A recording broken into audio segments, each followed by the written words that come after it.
Appalachian Wellness for a new tomorrow and a new you.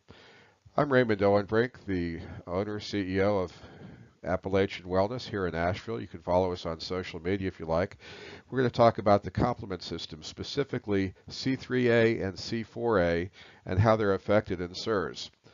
This is part of the immune system that we don't really study very much as a general rule, but it's a key component for understanding what's going on in this disease process.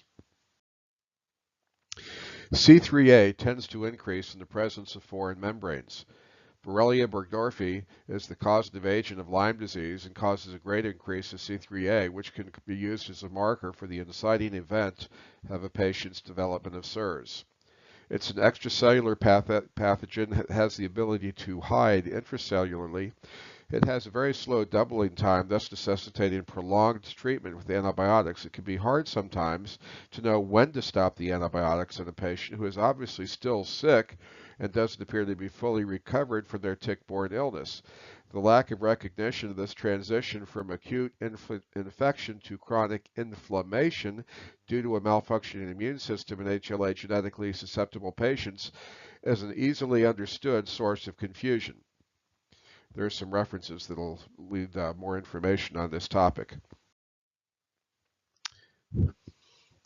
C4A, on the other hand, is a marker for biotoxins in general, which is much less specific than the C3A bacterial membrane link.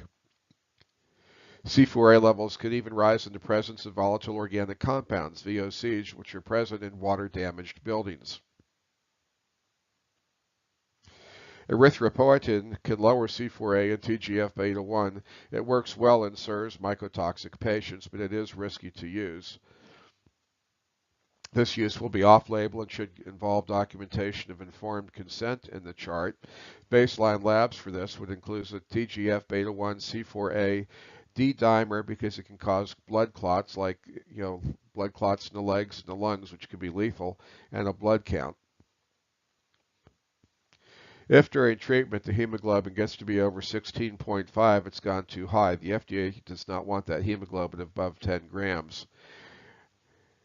It's also a good idea to record the lot number of the erythropoietin product that's being used.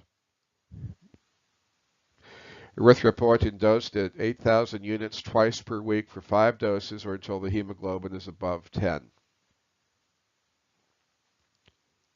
Beware of the thrombosis complications. Have a very high suspicion for the kind of episode that could be suggestive of a deep vein thrombosis in the leg or a pulmonary embolism in the lung, which can be lethal.